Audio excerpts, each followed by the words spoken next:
Rockford's home for classic rock is 96.7 The Eagle. My life was forever changed when I heard a song on the radio called Fish Heads, played by a guy named Dr. Demento. How you doing today, Dr. Demento? Oh, real fine, Terry. And you have a special guest with you also. Please introduce your guest. Yes, John Cafiero. This new album, Dr. Demento Covered In Punk, was his baby. He thought up the idea and produced most of the tracks and compiled the whole thing and wrapped it all together in a beautiful package. My life was changed when I heard Fish Heads, too. John, I look at your background, and your background comes from punk, working with bands like the Ramones and the Misfits. What made you decide, I want to do something with Dr. Demento? Well, I've been a fan of Dr. Demento's ever since I was about 6 or 7 years old. The first introduction to his world for me was the song Shaving Cream, performed by Benny Bell.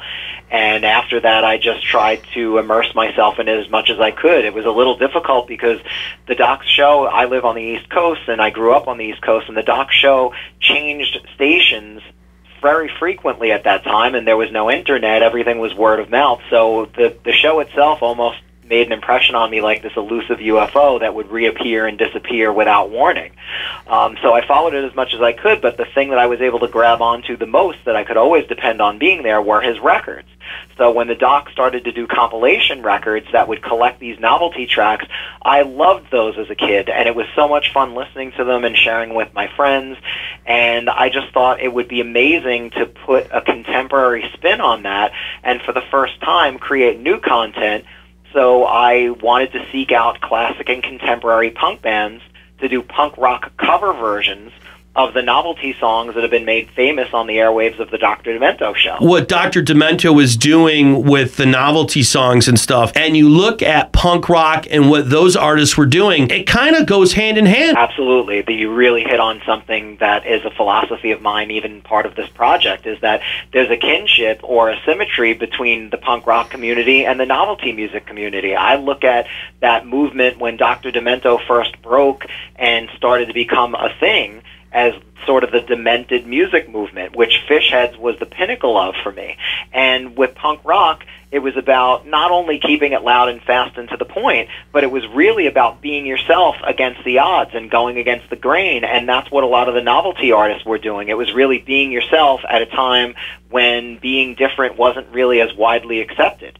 And both communities are outsiders. So if you didn't fit in, you fit in. So I think that there's a symmetry between them. Dr. Demento, what made you decide that this is something that needed to get on the radio and for people to hear? Well, the audience kind of decided for me. Back when I first started in the early 1970s, I ran a rare rock and roll oldies show on an FM underground station, and I take requests, and I found that a large number of the requests were for songs from the 50s, like the Purple People Eater and Transfusion, Transfusion, I'm just a solid mess of contusions, never, never, never going to speed again, pass the claret to me, Barrett, stuff like that. And the more of that sort of thing that I played, the more popular the show got. So I took that and ran with it. I took that as a sign from above, or a sign from the audience, so I became the funny music guy, and here I am all these years later. Did you think it would turn into such a huge cult following? Well, it happened kind of gradually, step by step, so it was amazing.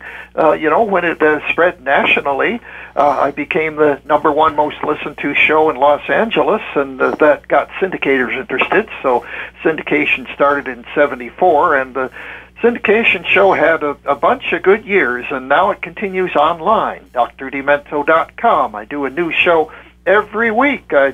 Wrapping up a new one today. It'll be online at midnight. John, when you look at this social media stuff and the internet stuff, is it kind of like doing it the punk rock way, hanging up flyers, selling CDs out of your trunk? It kind of is, yeah. I mean, it's always been about a do-it-yourself mentality, so it's whatever means are available to you, and certainly in the contemporary market right now, the internet is the best way to get the message quickly and effectively to other people. So sure, instead of hanging up flyers in your community, you're getting the word out online, and it's like virtual flyers. So definitely there's a connection there for sure. So you're deciding, okay, I want to do this project with Dr. Demento, and you're kind of going through who you're going to pick out. You have William Shatner and Adam West, along with some of these other punk rock artists. I really honestly approached it in the way that something I would like to see or hear. I mean, a lot of the things I do, I mean, pretty much everything that I do is a labor of love. In some way or another, I put as much of the effort into it I do because I really genuinely believe in it or have a passion for it and love it.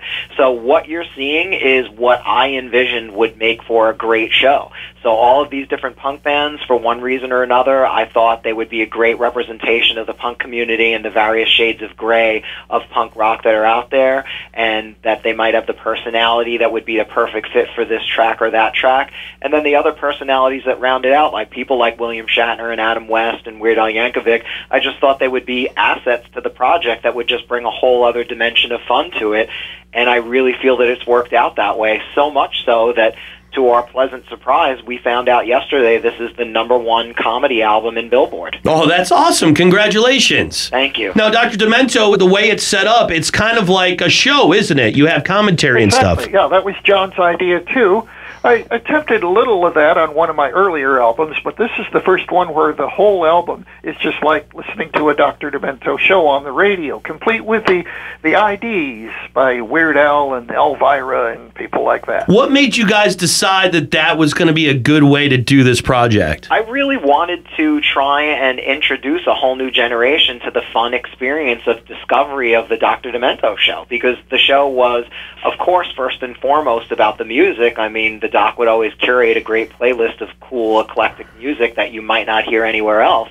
But another part of the fun was hearing him explain everything to you, give you interesting factoids and anecdotes about the artists and about the songs.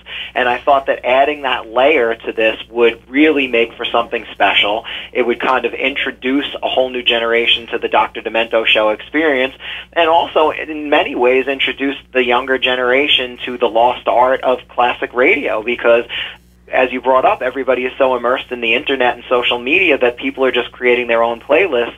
But there's really something to be said for that personality or that connecting thread that is assembling something for you and creating some sort of symmetry of the experience of what takes you from point A to point B. And I think that that's what we're giving you here, is a whole new collection of music newly created for this project, but encompassed within a show that presents it to you and makes it all that much more fun and exciting. Because when I remember listening to Dr. Demento with my friends, a lot of times it was from one of us recording it. Before that, we were recording songs off the radio, but when we listened to Dr. Demento, we wanted the whole show. I should have had stock in TDK and Maxell.